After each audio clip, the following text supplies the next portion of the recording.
The council chamber smelled of recycled air and old politics.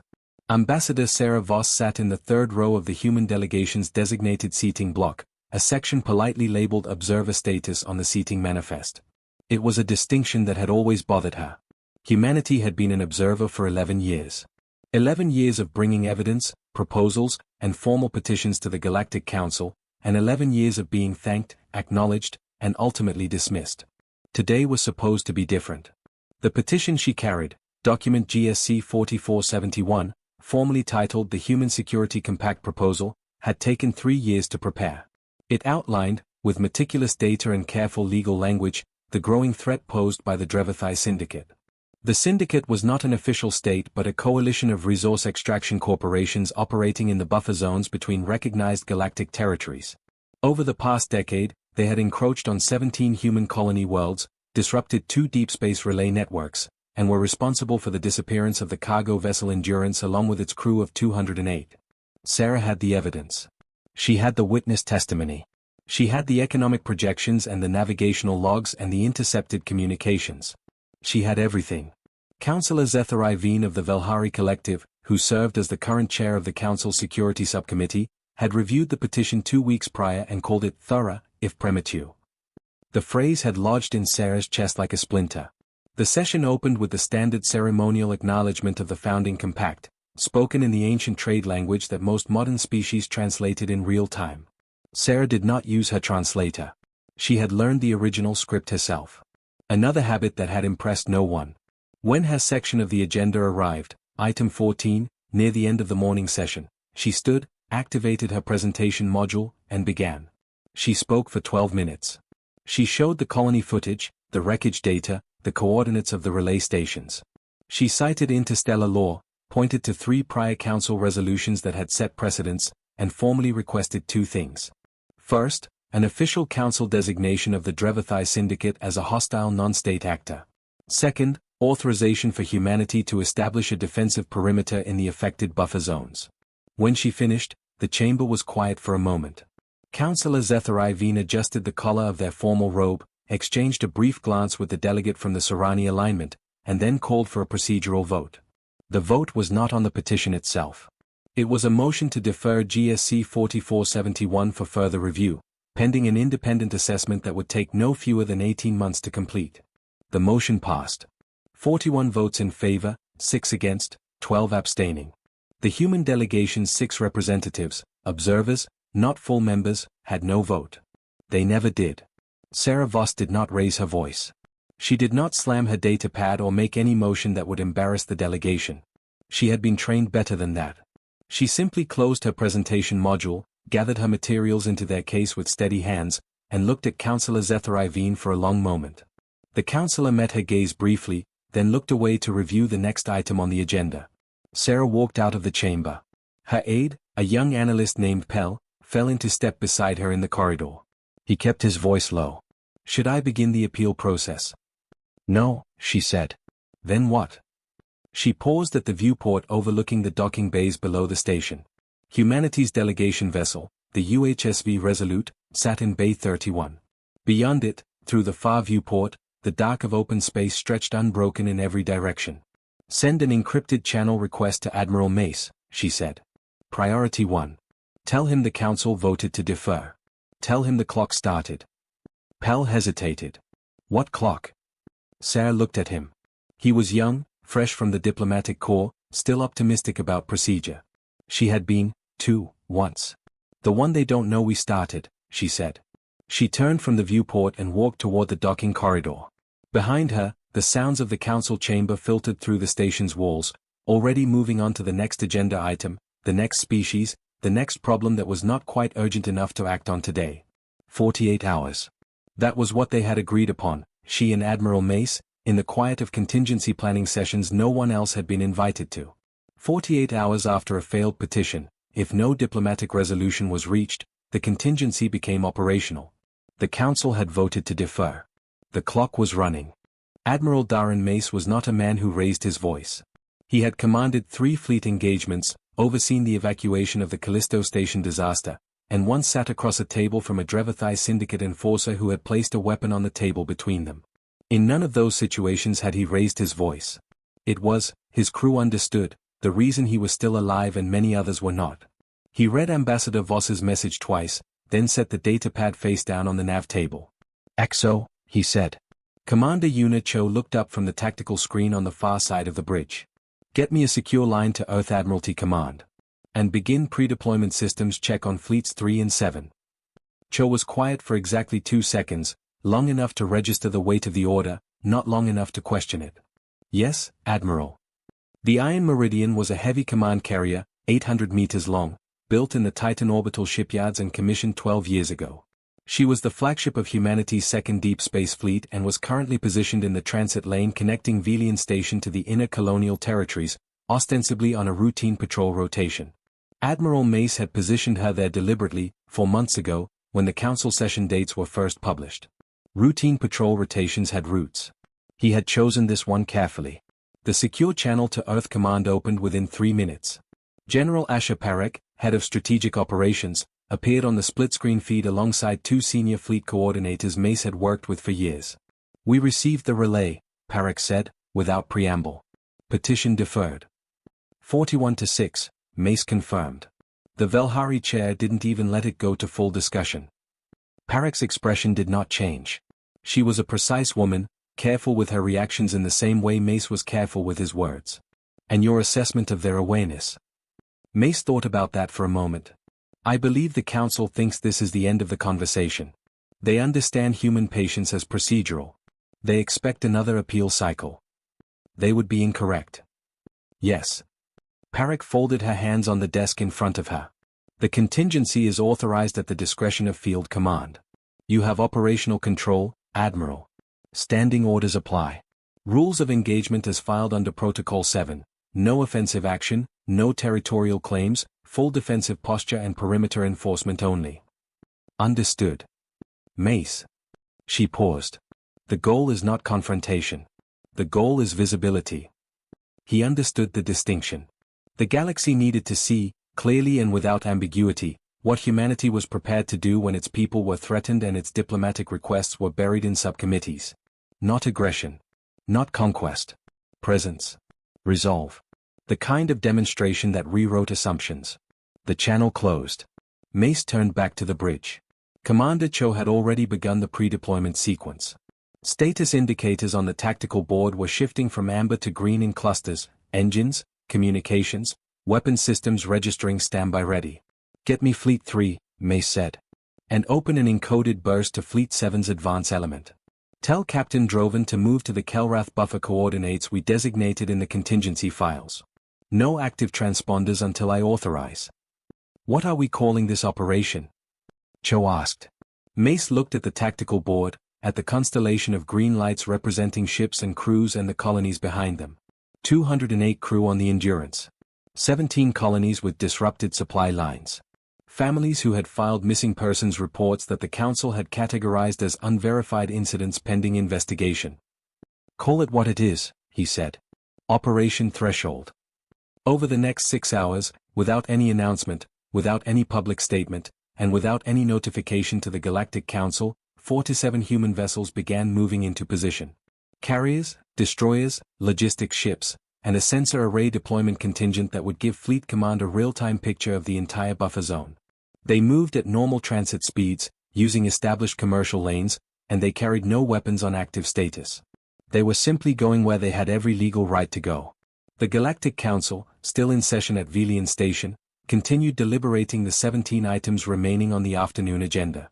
They had approximately 40 hours left. Dr. Oren Tashel had not slept in 31 hours. This was not unusual for him. As the lead xenobiological researcher at Outpost Halcyon 9, his sleep schedule was routinely overridden by data windows, specimen collection cycles, and the general unpredictability of deep space fieldwork. What was unusual was the reason he had not slept tonight. They had found something. 3 days ago, the outpost's long-range sensor array had detected an anomalous signal from the uninhabited system 2 light-weeks away, designated in the survey catalog as KBZ-114. The signal matched no known natural emission pattern. Tashel had flagged it immediately and begun cross-referencing with every database available to a Tier 2 research outpost, which was to say, not very many. He had submitted a query to the Galactic Council's scientific registry, requesting comparative data. The registry had auto-responded that his request was in queue. Current estimated response time, 14 to 20 weeks. So he had done the analysis himself. What he found was simultaneously exciting and deeply alarming. The signal was artificial. Not merely unusual, not merely irregular, but structured in a way that indicated deliberate origin. The modulation pattern carried embedded mathematical sequences, the kind of prime number indexing that was a near-universal feature of first contact signals across every confirmed case in galactic history. Someone was in KBZ-114. Someone who had not been catalogued. Someone who was broadcasting. Tashel had reported this finding to the outpost's administrative coordinator, who had forwarded it up the colonial communications chain, which eventually reached the desk of a mid-level official at Earth's Department of Exploration and Survey. That official had filed it as pending classification review, and noted that first contact protocols required council notification and a multi-agency assessment team. The council, it turned out, was busy. Tashel was standing at his primary analysis console, reviewing the latest signal capture, when the outpost's proximity sensor chimed. He looked at the display. 3 ships had just dropped out of transit in the outer range of the system. The identification signatures resolved quickly on his screen. Human military vessels. And they were not alone. 2 more emerged from transit behind them. Then 4. Then 7. Administrator Praxis, he said over the comm, his voice carefully neutral, you should see the proximity feed. Delegate Praxis Solon, the outpost's senior administrative officer and a former member of the Colonial Liaison Network, had technically retired from active political work 3 years ago. He managed supply rosters, arbitrated minor disputes between research teams, and kept the coffee synthesizers running. He arrived at the communications hub within 2 minutes, looked at the display, and let out a long breath. That is a fleet formation, he said. Yes. Why is a fleet formation deploying in the Kelrath buffer? Tashel turned to him. I was about to ask you the same question. Before Solon could answer, the outpost's primary communications array registered an incoming signal on a standard colonial channel. The identifier was UHSV Iron Meridian, and the routing code indicated it was addressed to all civilian installations in the buffer zone. The message was text only. It read, "This is Admiral Darren Mace, Commanding Officer, Operation Threshold. All civilian installations in the Kelrath buffer zone are advised that Earth Defense Fleet elements are establishing a protective perimeter in this region effective immediately. This action is a lawful exercise of humanity's right to defend its colonial territories and personnel. You are not required to take any action. You will not be impeded. If you have active emergencies or require assistance, broadcast on Emergency Channel 14. End transmission." Praxis Solon read the message 3 times. Then he looked at Tashel. They're not asking permission. No, Tashel agreed.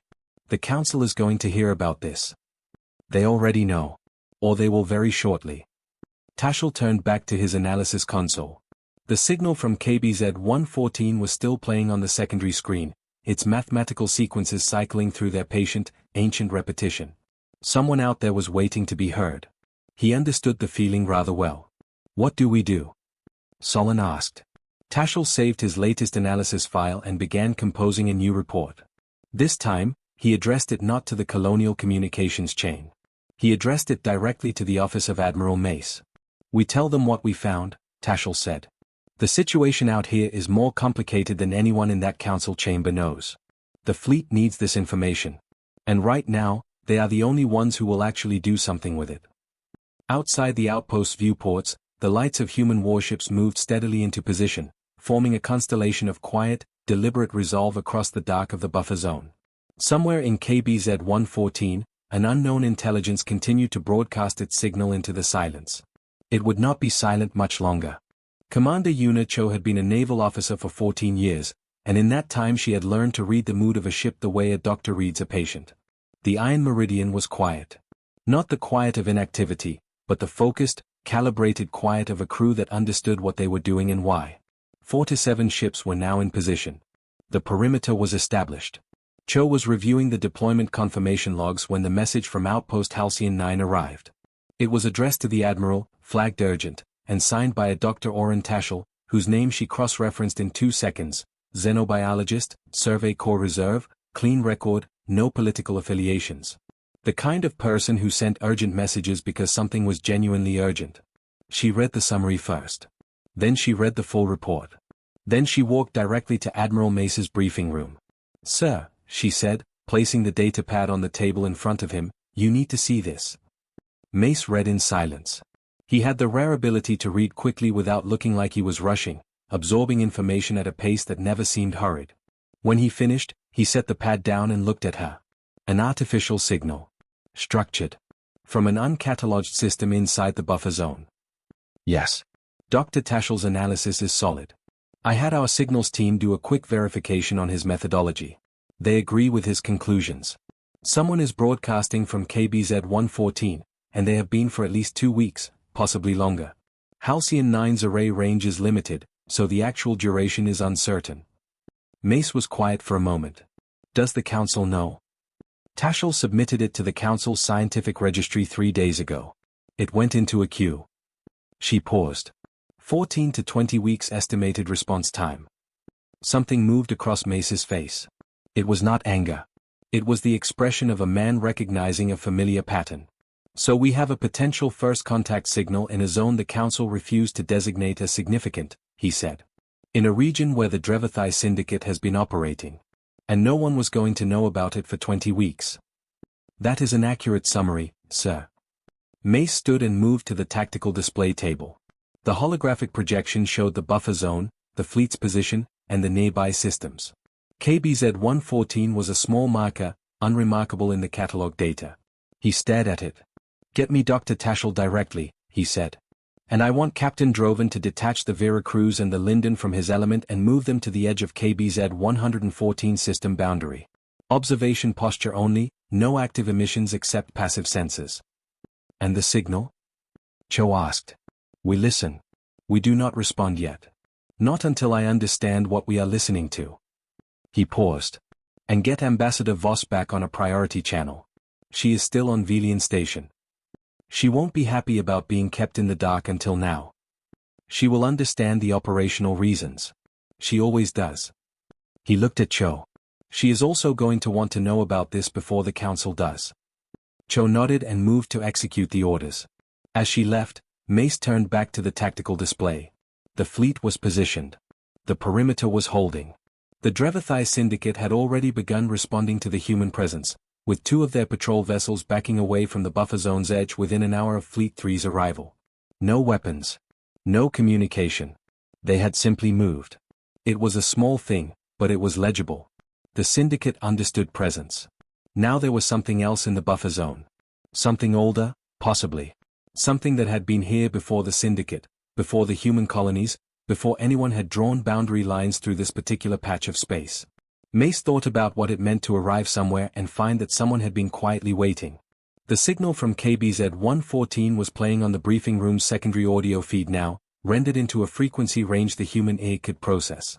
It was not music. It was not language, not in any structure he could recognize. It was mathematics. Patient, repeated, unanswerable mathematics, broadcast from a point in space that no one had thought to look at closely. Until now. Back on Velian Station, the Council was concluding its afternoon session. Councillor Zethari Veen had reportedly expressed mild curiosity about the ship movements detected in the buffer zone. A staff aide had been dispatched to review the transponder logs. 22 hours remained. Ambassador Sarah Voss received 2 pieces of information within the same hour. The first was a formal diplomatic inquiry from the Council's Secretary of External Affairs, a polite but firm document asking humanity's delegation to explain the unusual and unannounced movement of Earth Defense Fleet assets into the Kelrath buffer zone, and requesting that such movements be voluntarily suspended pending Council review. The second was a priority encrypted message from Admiral Mace, summarizing Dr. Tashel's discovery. She read them in the order they arrived. The Council's inquiry she set aside. Mace's message she read 3 times. An artificial signal from an uncharted system. Mathematical structure consistent with first contact origin. Located inside the buffer zone that the Council had, less than 24 hours ago, declined to designate as strategically significant. Located in a region where the Drevathai Syndicate had been operating with impunity for years, where they had confiscated cargo vessels and disrupted communications without a single formal Council sanction. Sarah Voss had spent 11 years learning to speak the language of procedure. To file the right forms in the right sequence and wait the appropriate intervals and accept the appropriate deferrals with graceful patience. She had been very good at it. She had believed, for most of those 11 years, that it was the right approach. She was no longer entirely certain. She called her aide, Pell, who appeared at her door looking as though he had been awake most of the night. "I need 2 meetings scheduled," she said. "First, with Councillor Zethar-Iveen. As soon as possible, today if manageable. Second, with the Sorani delegate, Delegate Ferrisol." Pell blinked. The Sorani? They were among the strongest votes for deferral. Yes. Why meet with them? Sarah considered how to explain 11 years of diplomatic instinct in a single sentence. Because they voted for deferral because they believed it was safe to wait. What I need to show them is that it is not safe. The calculus changed last night. Not because of the fleet, but because of what the fleet found. The signal? The signal. She stood and straightened her jacket. The council deferred our petition because they did not believe anything urgent was happening in the buffer zone. I am going to walk into that meeting with Dr. Tashel's preliminary report, the MACE transmission, and the full navigational record of Drevathai syndicate activity in that system cluster, and I am going to show Zethar-Iveen exactly what was sitting in an uncatalogued system while their committee was drafting its 18-month review schedule. And if they insist on procedure anyway? Sarah picked up her data case. Then they insist on procedure while a potential first contact event unfolds in a zone their own policies left unmonitored. That is a political reality that will have consequences for them regardless of how they vote. She moved toward the door. I am not threatening them, Pal. I am informing them of facts. There is a difference, and it matters. The meeting with Councillor Zethar-Iveen took place in a small conference room off the main diplomatic corridor, with no recording staff present at either party's request. Zethar-Iveen arrived looking composed, but Sarah had learned to read the faint stress indicators in Velhari facial structure. The slight compression around the orbital ridge. The adjustment of the collar that indicated elevated tension rather than comfort. They already knew something was wrong.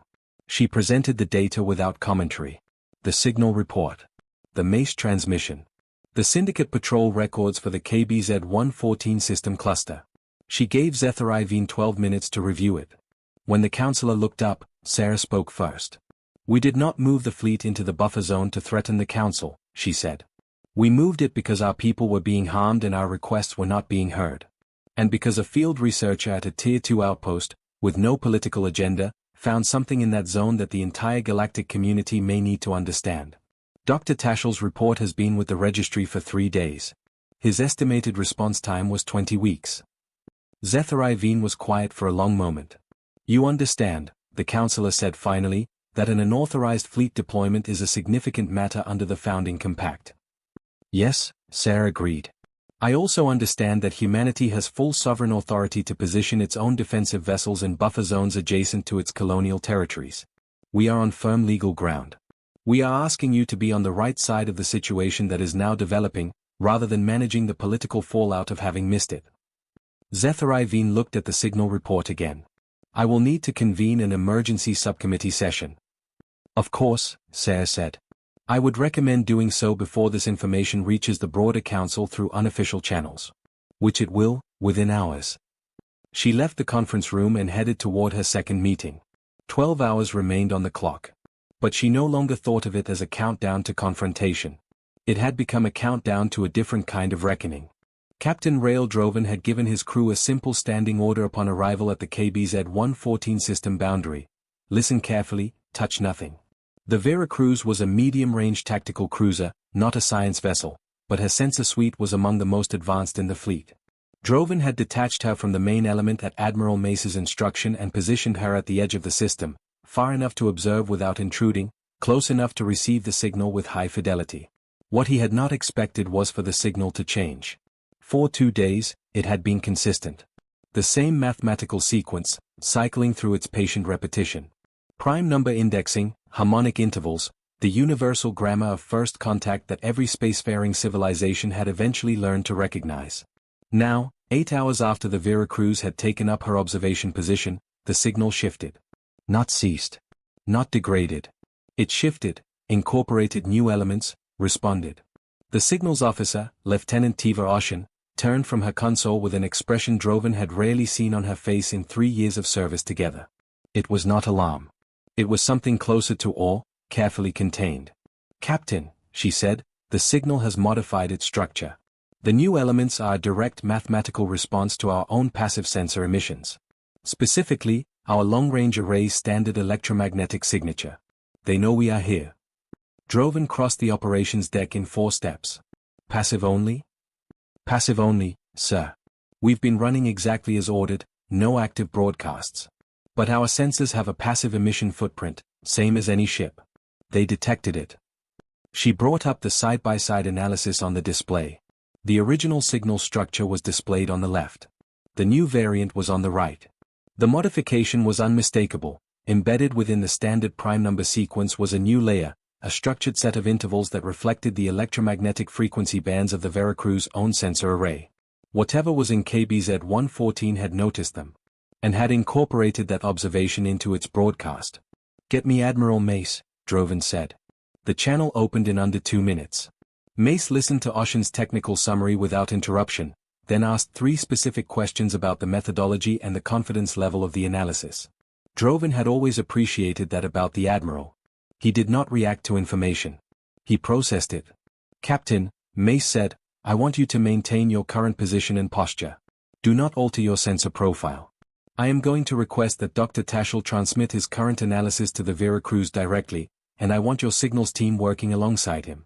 Whatever is in that system has been waiting to be noticed. We are not going to rush this." "Understood, Admiral. One additional item." "Go ahead." "The Drevathai Syndicate has 2 patrol vessels at the outer edge of this system cluster. They have been there for 6 hours. They are not approaching, but they are watching." There was a brief pause on the channel. "Are they broadcasting?" "Negative. Silent running. Observation posture. Keep monitoring them. If they move toward KBZ-114, I want to know the moment they do." The channel closed. Droven stood at the observation rail above the sensor deck, looking at the display. The signal from KBZ-114 continued its modified broadcast, patient and precise. The Drevathai patrol vessels held their position at the edge of the system cluster, unmoving and silent. The Veracruz sat between the two, a single human ship, listening to something ancient while something predatory watched from the dark. Droven thought about the word threshold. It was what Mace had named the operation. Standing on a threshold meant you were between 2 places. The place you had been and the place you were going. It meant you had already made a decision. The step was already in progress. Below him, Lieutenant Oshin and her team were working alongside Dr. Tashel's remote feed, jointly parsing the structure of a signal that no other species in the galaxy had bothered to investigate because no other species had been positioned here to receive it. That was the thing about humanity, Droven thought. They had not come to the buffer zone to make history. They had come because their people were being hurt and no one would listen. History had simply been waiting for someone to show up. On the secondary display, a small alert registered. Velian station communications traffic had spiked sharply in the last hour. The Council was stirring. 6 hours remained. The emergency session of the Galactic Council convened at 0400 station time, which was unusual. Emergency sessions typically required 48 hours of notice. This one had been called in 11. Councillor Zethar Iveen had moved quickly. Ambassador Sarah Voss sat in the observation gallery this time, not the delegation seating block. She had been asked to present at the opening of the session, not as an observer but as a primary informant. The distinction had taken 11 years to earn. She noted it carefully and said nothing about it aloud. The chamber was full. Every delegation had sent representatives to an emergency session at 0400, which said something about how the information had traveled in the intervening hours. Delegate Ferrisol of the Sorani alignment sat in the front row, the signal analysis data on the pad in front of them. The Velhari block was present in full. Even the typically absent Kethrani delegation had sent a junior observer. Sarah presented the consolidated briefing in 15 minutes. Fleet deployment, Drevathai patrol withdrawal, Dr. Tashel's signal discovery, and the Veracruz confirmation that the signal had actively modified in response to human presence. She kept her voice level. She did not editorialize. She did not once say, "We told you." When she finished, the chamber was quiet for longer than she had expected. Councillor Zethar Iveen spoke first. "Ambassador Voss." The councillor's voice was careful. Measured. "Is it your position that the human fleet deployment in the buffer zone was instrumental in the identification of this signal?" "Yes," Sarah said simply. Dr. Tashel's outpost submitted the initial detection 3 days ago. It was queued for review. The fleet's deployment brought the Veracruz into sensor range of KBZ-114, which provided the confirmation analysis. Without Operation Threshold's positioning, the signal would have remained in a registry queue for 20 weeks. And the Drevathai Syndicate patrol vessels observed near KBZ-114. As of last communication, they remain at a distance. Admiral Mace's perimeter deployment appears to have created a deterrent effect that did not exist prior to yesterday. Another silence. Delegate Ferrasol of the Sorani alignment raised their hand for recognition and was given it. Ambassador, the Council's position on the petition deferral was based on an assessment that the situation in the buffer zone did not meet the threshold for immediate action. In light of this new information, I am formally proposing that GSC 4471 be recalled from deferral and placed on the emergency agenda. The motion was seconded within seconds. By 7 delegates. The vote on recalling the petition from deferral passed 51-6. It was, Sarah knew, not the same as passing the petition itself. There would be more sessions, more reviews, more procedural steps. The Council did not move quickly, and it would not start now. But something had shifted in the chamber. She could feel it in the way delegates were looking at each other, in the side conversations happening at the edges of the room, in the way Councillor Zethari Veen had not yet looked at her directly since the vote was announced. The Council had been certain, yesterday morning, that the human petition was a manageable inconvenience. A deferral would satisfy it. 18 months of review would exhaust it. This was how things worked. This was how things had always worked. They had not anticipated that humanity would respond to a closed door not with another knock but with a different kind of action entirely. Not aggression. Not defiance for its own sake. Simply, quietly, going to the place where the work needed to be done, and doing it. And in doing so, finding something that changed the entire conversation. 48 hours after the Council's vote, Operation Threshold's fleet held a secured perimeter in the Kelrath buffer zone. The Drevathai Syndicate had pulled its patrol vessels entirely from the region within the previous 6 hours, the first documented voluntary withdrawal from contested buffer zone territory in a decade. Dr. Tashel and Lieutenant Oshin were jointly preparing the first formal first contact protocol document for an unclassified signal source, the first such document in 32 years. The Veracruz maintained her quiet vigil at the edge of KBZ-114, listening to mathematics that had been patient for longer than human civilization had existed.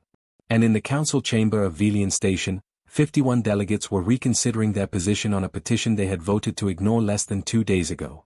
Admiral Mace received the council's session summary via relay and read it with the same unhurried attention he brought to all information. He set the pad down on the nav table and looked at Commander Cho.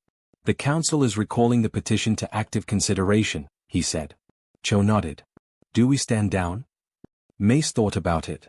He thought about the Endurance, and the 208 people who were still listed as missing. He thought about 17 colonies that had been managing supply disruptions for 3 years with no official backing. He thought about a signal in an uncatalogued system that had been broadcasting into empty space and had, at last, received an audience. We maintain perimeter, he said. Defensive posture only. We are not here to confront anyone. He paused. But we are not leaving. The Iron Meridian held her position among her fleet. 4 to 7 human ships, each with their crew, each doing their job, each representing the quiet, persistent, costly patience of a species that had learned the hard way that the galaxy did not give things to those who simply asked. It gave them to those who showed up.